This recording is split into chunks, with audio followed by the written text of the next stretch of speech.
There's only 2 weeks left in the January transfer window, and it's all a little bit quiet at the moment as far as new signings are going for Manchester United. But if Ole Gunnar Solskjaer got his dream signings in January, or maybe in the summer, who would they be? What would his Manchester United starting 11 look like with those new signings in? I'm going to run through what I think Solskjaer's dream Manchester United team would be with those new signings. And as always, I want to hear yours. So get yours in the comments below. Now, before we get into the video, as always, if you are new to United People's TV, just subscribe down there and join the United community. But without further ado, let's take a look at what I think Solskjaer's dream team would be.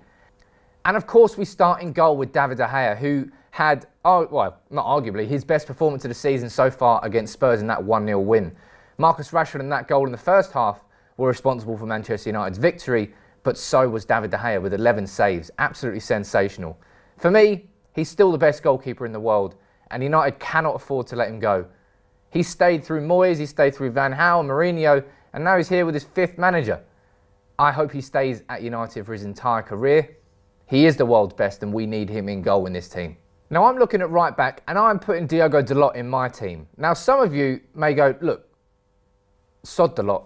Let's get an established right back in. Just like Guardiola, when he signed his new wing backs, spent loads and loads of money, changed it with Walker and Danilo and Mendy. Let's do the same thing. But for me, I see real potential in Dalot, and I see bigger problems in this squad than signing a new right back.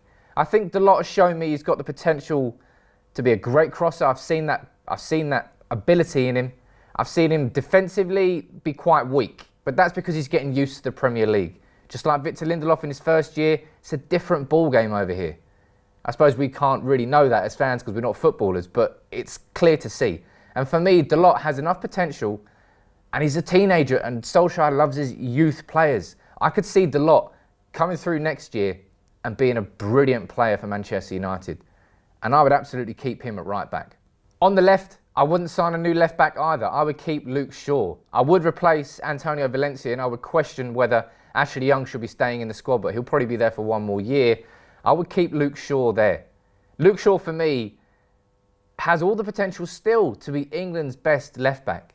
That hasn't changed. You know, the injury was horrible, and it took him years to get back to where he is now, but he's here now.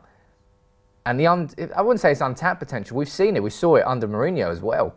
You know, he's finding his form again. And I think he has the ability to create a partnership with Martial that can be as good as his partnership with Memphis down the left prior to his injury. And if we do sign a new defensive midfielder, which I hope we do, then I feel he'll get much more protection from that defensive midfielder who covered Luke Shaw when he goes forward, and he'll be more capable of adding to the attacks. Because I think the modern day fullback's actually the hardest position in football, because you have to contribute to the attack because you're more naturally the width, because teams tend to cut inside now, and therefore you've got to run the whole way back as well. Now, I think Luke Shaw can do that for Manchester United. I think Shaw and Dalot, I'd be happy with those as our fullbacks next year. Moving on to centre-backs, which has been a problem for United for some time. And I think Victor Lindelof has shown more than enough under Solskjaer to keep his spot in this team going forward. No matter who we sign as another centre-back, I think Lindelof has shown he's got the ability to be fantastic for Manchester United. I think he has been. His form under Solskjaer has been brilliant, and his form under Mourinho towards the end was also brilliant. Now, Lindelof is a real ball-playing centre-back. When he's confident, he'll run out of defence with the ball. He'll bridge that gap between defence and midfield that we have struggled with for so long when Smalling and Jones are incapable of doing so, and instead just shift it right or left to Young or Valencia, and we get stuck in our midfield before we knock it long to Lukaku. The ghost of Mourinho past, I suppose, if you want to call it. But Lindelof has the ability, I think, to be a world-class centre-back. I've seen so much progress from last year. It's just that he needs a leader alongside him. And for me, that leader is Kalidou Koulibaly. Now, if we signed him, he'd be, by some margin, the most expensive centre-back we've ever signed. But I think now is the time where United draw a line in the sand and we spend big on that centre-back. We've tried Daley Blind. We've tried Marcus Rojo. We've tried Paddy McNair, Tyler Blackett. We've given Chris Smalling and Phil Jones all the time in the world to establish themselves as adequate replacements for Rio Ferdinand and Nemanja Vidic. We're still undecided on Eric Bailly, who's got great potential but has a massive rash side to his game. And it just hasn't worked. Fuck it. Spend big on Koulibaly.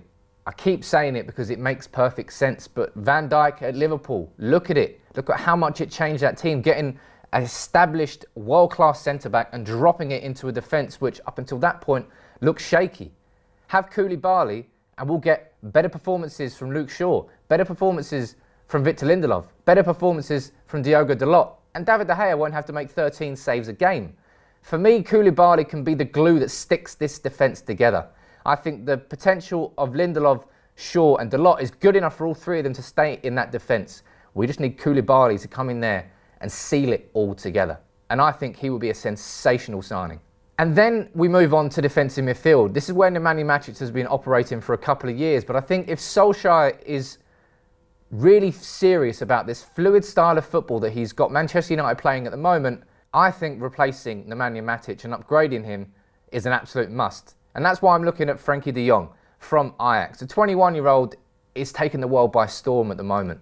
And he's already ready to play for the European elite. And he's not your average type of defensive midfielder. He's not just a person who's going to win possession and pass it to somebody else to make them pass it forward. De Jong is capable of doing that himself. More than comfortable with the ball at his feet and bringing it and bridging that gap between defence and midfield. Again, talking about that, how Lindelof can do that if he has Koulibaly behind him. Imagine what those two could do if they had De Jong in front of them as well. United would have a ball-playing spine that could go the whole way through. And De Jong is comfortable in possession, capable of passing it short or passing it long, and does have the ability to break those lines. So when you've got Pogba and Herrera maybe in front of him in central midfield, he'll be able to find them. He'll be able to find Martial on the left or Sanchez or whoever's playing there. De Jong is more of an all-round midfielder rather than just a strict, more traditional defensive midfielder. And I think the way that this Solskjaer team is shaping up, we need a midfielder like him in it. And De Jong could be a sensational signing, just like Koulibaly could be. Now, PSG are reportedly leading the race to sign De Jong, and that goes to show the level of quality he already has that PSG are looking at him. And I would love to see him come to Manchester United. As good as Nemanja Matic has been at points for Manchester United, I think he suits a different style of football than what we're creating at the moment. And I think De Jong could be a big addition. Playing just in front of De Jong would obviously be Paul Pogba, who next season, or already, the crown in the jewel of this team, the centrepiece of this midfield and the centrepiece of this Manchester United team going forward. He's been nothing short of sensational under Solskjaer. And that's because, Solskjaer's let him loose. Let Pogba do what Pogba does best, and he does it brilliantly.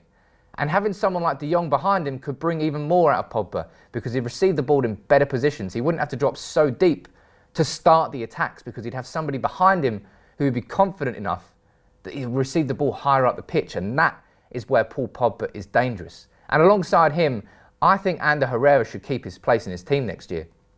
Now, some of you may disagree and you say, look, Herrera, he's got great attitude, he does this, he does that, but there are better right central midfielders out there that we could bring in with better qualities. And I agree on that. I think there are better right central midfielders than Herrera that we could go and buy. But Herrera's attitude, especially at a time where I questioned so many attitudes of these United players, he's stood up, he's been accounted for, and he's been brilliant under Solskjaer. And if you imagine, sometimes you're going to play tougher games, Herrera could drop deep alongside De Jong and offer some more protection in midfield. He's not a box-to-box midfielder, is he?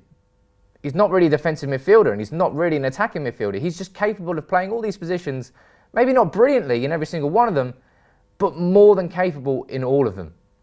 And I think Spurs probably was his best performance of the season as well, and that was up against a tough midfield. Herrera is good enough to play for this Manchester United team, and I want to see him keep his spot there. And I think that midfield three of Pogba, De Jong and Herrera, that is capable of challenging for Premier League titles. Moving on to the front three, I certainly wouldn't change Anthony Martial. He is an absolutely key component of this style of football that Solskjaer is bringing to the fore, counter-attacking with pace. Martial is electric. There is no better player in this United squad running with the ball at his feet than Martial. He's so dangerous when he's got a defender backing off. And yes, we haven't seen him shine under Solskjaer like Rashford has, but he was excellent under Mourinho.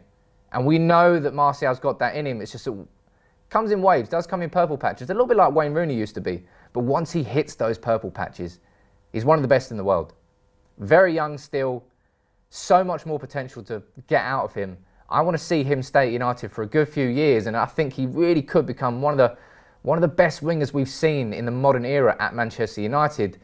And I'd love to see him stay in this squad. And I think he should absolutely be in here, just like Marcus Rashford should be. Now, Solskjaer has really put belief back into Rashford.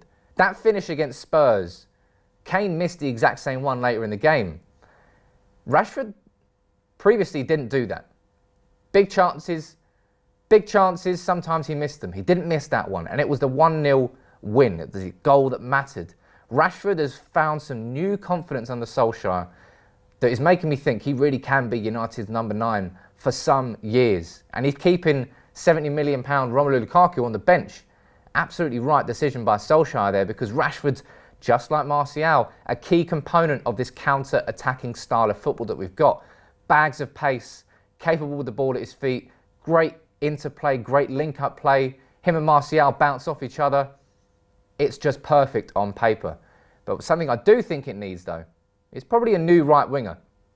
Jesse Lingard, I've always been an advocate of Jesse Lingard. He is a very good squad player. But I think what Jesse Lingard lacks in directness, we need to make up for in a natural right winger. And that is why I'm looking at Leon Bailey. Now, the 21-year-old Bayer Leverkusen player stormed it in the Bundesliga last season.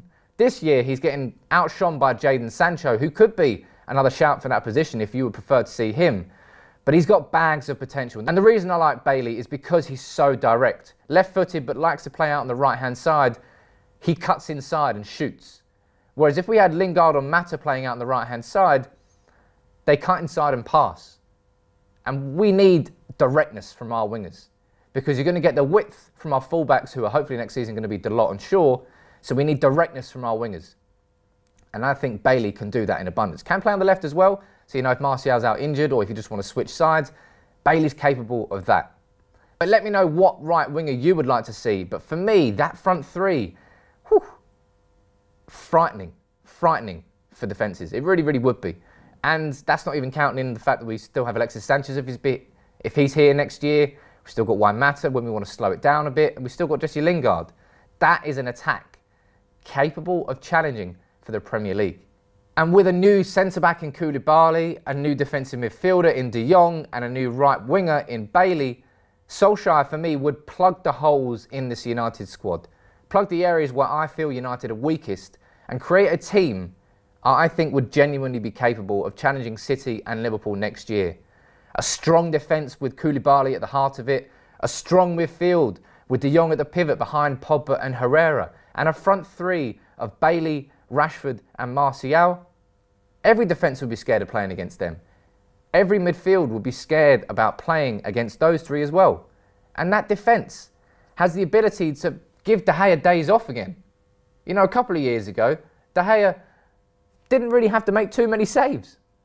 Now he's having to make so many saves every single game because our defence leaks opportunities. I don't think that defence would. And for me, that would be a dream starting 11 for Manchester United next season. Or in January, if United want to spend a hell of a lot of money in January, maybe that won't happen. But who would your dream team under Solskjaer, or maybe Pochettino, or whoever comes in, who would that dream team be? Let me know your formations and your starting 11s in the comments below. Fingers crossed United do make a defensive signing in January. I really want Koulibaly. Maybe if we can't get Koulibaly, maybe it's better to wait until the summer. But as always, comment below. If you're new to United People's TV, make sure you subscribe. And until next time, take it easy.